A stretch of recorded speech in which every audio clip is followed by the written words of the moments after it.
What is going on, everybody? Welcome back to the channel. Aftersound here, bringing you Splinterlands content every single day.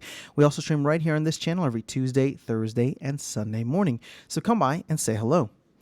Okay, I wanted to talk about a metric here that I'm not sure if others have talked about. I'm sure people have, but I just haven't looked at it closely in a very long time. But doing some analysis on the Peak Monsters dashboard here, shout out to Peak Monsters for providing all this awesome data and visual analytics for us.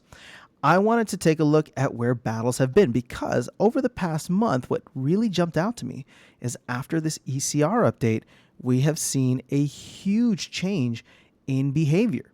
And that has led to a dramatic fall in the amount of battles being played. So this is something that I think is very much worth considering when it comes to the reward pools overall. We have seen now several actions being taken to curb exploitative behavior, whether that's bots or whoever.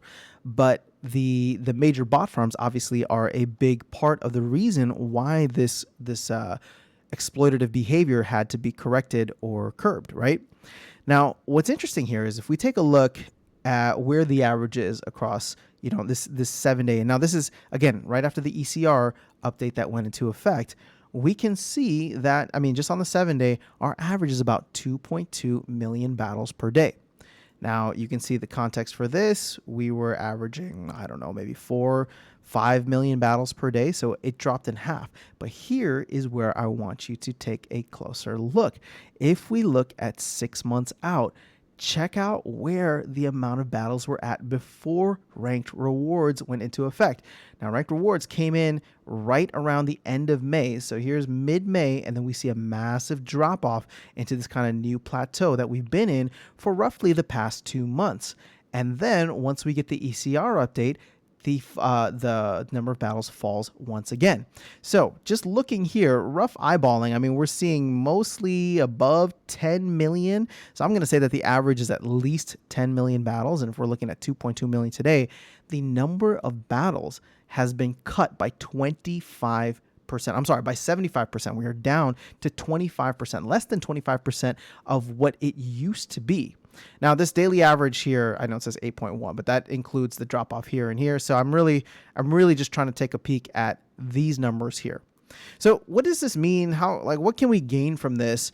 I think personally that it shows just how effective the measures or countermeasures to combat the exploitative behavior have been. We can see a massive change in behavior that happened from a battle standpoint when ranked rewards came live at the end of May. And now as we get the ECR update that happens, and I know many people aren't very happy with the ECR update, and we're hoping that we can get some kind of ECR boosts for players that want to be able to play more in the game. But in terms of just curbing the amount of gameplay that was happening from exploitative accounts, I think this has gone a long way. Now, I get it. I know that there's a lot of frustration, especially with everything that's happening, all of the changes, especially for renters, for example, like the minimum 2-day rental.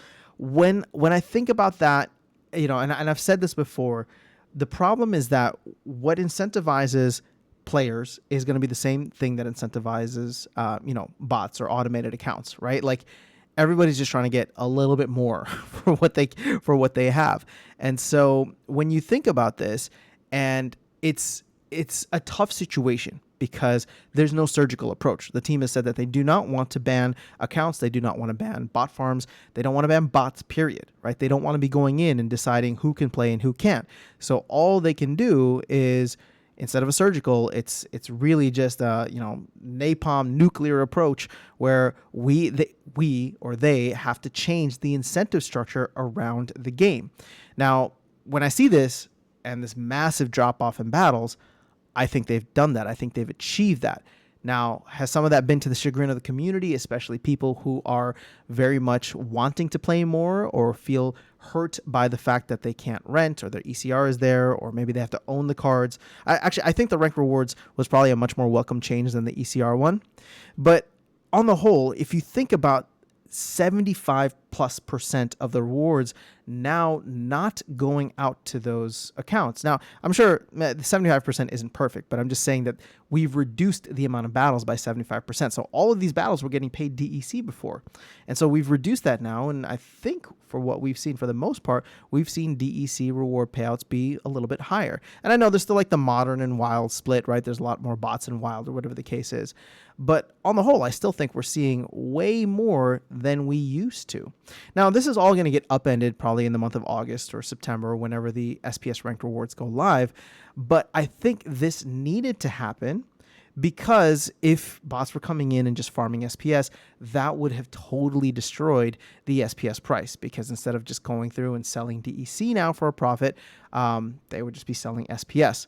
Now, there seems like there's going to be some changes to SPS or how SPS is given out. It seems like it's going to be staked, so you'll need to unstake it. So a lot of these things are being implemented that, in my opinion, and I know not everybody will agree, but in my opinion, are not terrible for real players, but are terrible for farms of accounts that are just trying to extract value. You know what I mean? So the fact that you will have to like unstake and wait through that process, and it just becomes this manual, labor that's added in. And granted, I'm sure somebody can code that and automate all of it, but point being that it's getting more and more difficult. So this overall makes me very bullish, because I feel for the first time we are getting a very accurate number on the total amount of players that are playing this game and like not just players playing the game, but also the amount of battles that are sustainable for this type of economy, right? So at this point in time, with the amount of rewards that are there, with the value of the cards in the market, maybe 2.2 million battles per day is just about right. And we'll see if that changes once SPS comes in. We'll see if that changes when potentially Chaos Legion sells out or Rift Watchers comes out. Who knows? But I'm very, very bullish on this, because nobody likes to see the charts go down. But in this scenario, and what we're looking at specifically, this to me spells something very, very positive for the long-term health of the game. And it's like it's like one step back, 2 steps forward that the team had to take in order to combat a lot of the success really that they had last year. So much success that people realized they could come in and exploit many different areas within the game. Now, with the daily active players, I don't think we've seen any kind of major change after the ECR. That I wouldn't expect much to change.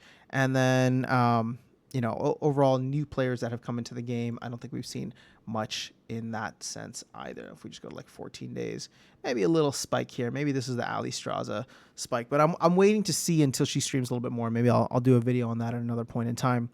But overall, I like this. I hadn't looked at battles. I hadn't looked at the amount of activity that was happening in the game. And actually, one more thing that I hadn't really looked at was transactions. But it seems as though transactions, well, we hit an all-time low in June. But outside of that, it seems as though we've been relatively stable.